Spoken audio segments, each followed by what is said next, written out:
I built this simple machine and now I can strip copper wire almost 10 times faster. Recently, I got my hands on a huge amount of copper wire and cable. The problem is that they're all different. Thick, thin, solid core, stranded, you name it. So I need one universal tool that can strip copper from almost any type of cable. Watch closely, and if you want, you can build one yourself.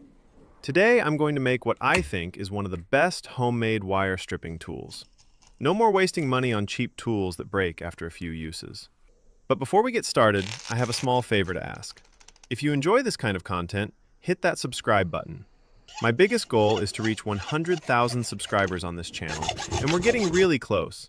If everyone watching subscribes, we could hit that milestone in just a couple of days. The only part I actually had to buy for this build was the rotary blade. You can find it on AliExpress for around $5. Everything else came from parts and scrap I already had lying around in my garage. Right now it doesn't look like much, but stick around until the end because the final result might surprise you. And let me know in the comments, how do you strip insulation off your copper wire? What tools do you use? I'd love to hear your methods. I decided to build this machine because I'm about to get a massive load of wire that needs to be recycled as quickly as possible. This tool is going to save me a lot of time.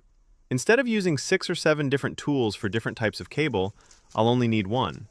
If you enjoy videos about copper recycling, DIY tools, and making money from scrap, don't forget to leave a like. It really helps the channel grow and lets me keep making bigger and better projects for you guys. Also, feel free to tell me in the comments what kind of videos you'd like to see on this channel. You can even give me ideas or suggestions. I read the comments carefully, and I always pay attention to what you guys enjoy watching. I still have plenty of copper wire and cables waiting to be recycled, but sometimes it's hard to come up with new ideas. I don't want to keep making the exact same video over and over again, and I'm sure you wouldn't want to watch that either. One thing I should mention, I won't be providing exact dimensions or a full materials list for this build. I didn't follow any blueprints or plans when I made it. I just had an idea in my head and used whatever materials I could find around the garage to bring it to life. If anything isn't clear, just ask me in the comments and I'll do my best to explain it. The most important part of this project isn't the exact measurements. It's the concept behind the design and the way the mechanism works.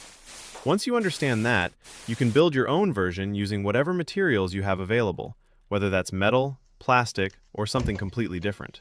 If you know someone who's still stripping copper wire with nothing but a knife, do them a favor and send them this video. It could save them a lot of time, make the job safer, and I'm sure they'll appreciate it. And if this machine looks a little too complicated to build, don't worry. I've got a little bonus for you. At the end of this video, I'll show you 2 other wire stripping tools that I built myself. They're much simpler, easier to make, and they still work incredibly well. So stick around until the end. I think you'll like what I've prepared. Now, I already know what some people are going to say. Why spend all this time building a machine? Why not just buy a professional one? The answer is simple. I've been recycling copper wire for almost 8 years, and during that time, I've tested a lot of commercial wire strippers. Most of them work great at first, but after a while they start wearing out because they're built with cheap materials and lightweight parts.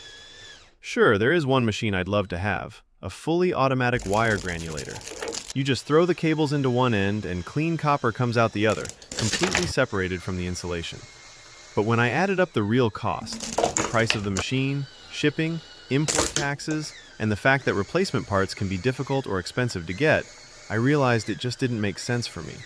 That's why I decided to build my own. It's affordable, easy to repair, and designed exactly for the kind of work I do every day.